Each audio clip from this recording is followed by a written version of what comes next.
Brought to you by 5paisa.com. Investing made easy and rewarding. Download the app now. नमस्कार, मैं हूं आलोक जोशी और आप देख रहे हैं बिजअड्डा। और बिजअड्डा में आज बात करेंगे उस खबर की जिस खबर पे है सबकी नज़र, यानी रिजर्व बैंक की इकोनॉमिक पॉलिसी, जो मॉनेटरी पॉलिसी आने का वक्त है। कल ऐलान होना है, लेकिन क्या ऐलान होगा इस बार बहुत आश्चर्य नहीं है। बहुत ज़्यादातर लोगों का मानना है कि आरबीआई कुछ नहीं करेगा, यानी कोई फेरबदल वो रेट्स में नहीं करेगा। ऐसा नहीं कि आरबीआई कुछ नहीं करेगा, रेट्स में फेरबदल के बिना भी आरबीआई बहुत कुछ करता है।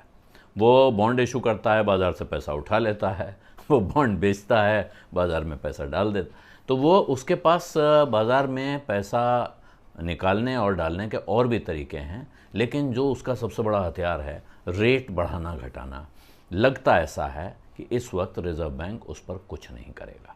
लेकिन उस पर बात करूं उससे पहले मैं आपको याद दिला दूं कि ख़ास बिजतक ऐप के यूज़र्स के लिए, आप लोगों के लिए 5 पैसा लाया है एक स्पेशल ऑफ़र। डाउनलोड द 5 पैसा app by using the description link in the description box. जो इस वीडियो के डिस्क्रिप्शन में लिंक है, उससे आप 5 पैसा ऐप डाउनलोड कीजिए और साथ में आपको एक कूपन कोड इस्तेमाल करना है LT150 LT150। और इसके साथ पाइए एक्साइटिंग ऑफर सिर्फ बिज तक यूजर्स के लिए, और स्टॉक्स, म्यूचुअल फंड, आईपीओ और दूसरी चीज़ों में इन्वेस्ट करना शुरू कर दीजिए। लिंक डिस्क्रिप्शन बॉक्स में है।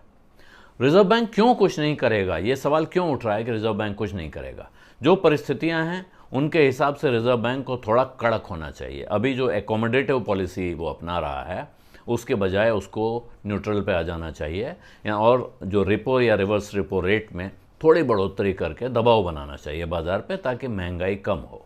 लेकिन जो ये इस वक्त मॉनेटरी पॉलिसी कमेटी, जो लोग उसके सदस्य हैं और जो फरवरी में उन्होंने जब पिछली बार पॉलिसी आई थी उस वक्त अपनी राय दी थी, उसको देखते हुए जानकारों का मानना है कि शायद रिजर्व बैंक की ये कमेटी इस बार भी कुछ करेगी नहीं। तो फिर देखना क्या है? फिर देखना ये है कि करेगी क्यों नहीं। क्योंकि पिछली बार परिस्थितियां ये थी कि कोरोना का संकट खत्म हो रहा था, वहाँ से इकॉनमी उभर रही थी, धीरे धीरे बाहर निकल रही है, इकॉनमी में रफ्तार आने की उम्मीद बढ़ रही थी, और उसमें लगता था कि रिज़र्व बैंक इस बार के बाद अगली बार अगर परिस्थितियां ऐसी रहीं, महंगाई पर काबू नहीं हुआ, जो कि नहीं हुआ है। महंगाई रिटेल में 6.1%, यानी महंगाई का जो बैंड है रिजर्व बैंक का 2 से 6 का, उसके ऊपर, और होलसेल में तो 13% के ऊपर पहुंची हुई है। इसलिए महंगाई चिंता का विषय है, इसमें तो कोई शक नहीं है। महंगाई आगे बढ़ने वाली है, इसमें भी कोई शक नहीं है। तो रिजर्व बैंक पर दबाव क्या है? यूक्रेन के संकट की वजह से अचानक दुनिया भर में ऐसा उथल पुथल हुआ है, जिसकी वजह से रिजर्व बैंक इस वक्त ऑलरेडी परेशान अर्थव्यवस्था को और परेशान करने वाला कोई कारण नहीं लाना चाहेगा। वो थोड़ा राहत दे के रखना चाहेगा, लगाम थोड़ी ढीली छोड़ के रखना चाहेगा। तो फिर देखना क्या है?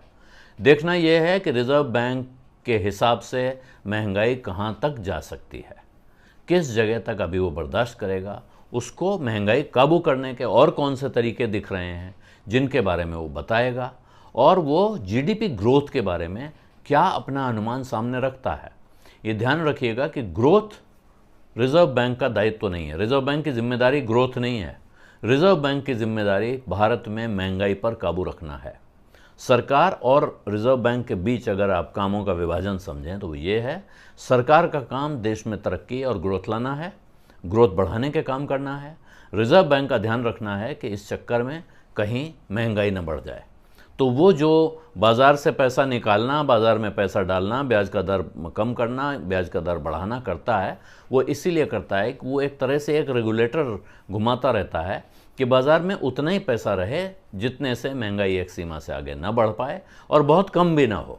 तो ये जो संकट है इस वक्त, महंगाई चिंताजनक स्तर पर है, ग्रोथ भी चिंताजनक स्तर पर है। इसलिए रिजर्व बैंक की जिम्मेदारी आ जाती है। हालांकि ये उसका दायित्व तो नहीं है, लेकिन उसका काम सरकार के काम को मुश्किल करना भी नहीं है। इसलिए रिजर्व बैंक जिम्मेदारी के साथ जब काम कर रहा होता है तो वो यूँ करता है कि ऐसे काम भी ना करे जिससे ग्रोथ को नुकसान हो जाए। अगर महंगाई भी रुक जाए और ग्रोथ भी बढ़ जाए, इससे अच्छा तो कुछ नहीं हो सकता है। जो सोने पर सुहागा वाली स्थिति। लेकिन सामान्य स्थितियों में तो अब रिजर्व बैंक के बयान पे ज़्यादा, रिजर्व बैंक के फैसले से ज़्यादा रिजर्व बैंक के बयान पे नज़र होगी कि जब गवर्नर साहब बोलते हैं और उसके बाद उनके साथ, क्योंकि अब परंपरा है कि एमपीसी कमेटी के दूसरे सदस्य भी बोलते हैं, तो वो लोग जब अपनी टिप्पणी करते हैं, वो जो हाल बताते हैं इकोनॉमी का, वो क्या है, तो नज़र वहाँ होगी। इसलिए ये पॉलिसी महत्वपूर्ण है और इसलिए न सिर्फ शेयर बाज़ार के लोग बल्कि बाकी इकोनॉमी पर नज़र रखने वाले बाकी लोग भी इसको बारीकी से देखने की कोशिश करेंगे। बिज़ अड्डा में आज इतना ही। अब इजाज़त दीजिए। धन्यवाद। नमस्कार।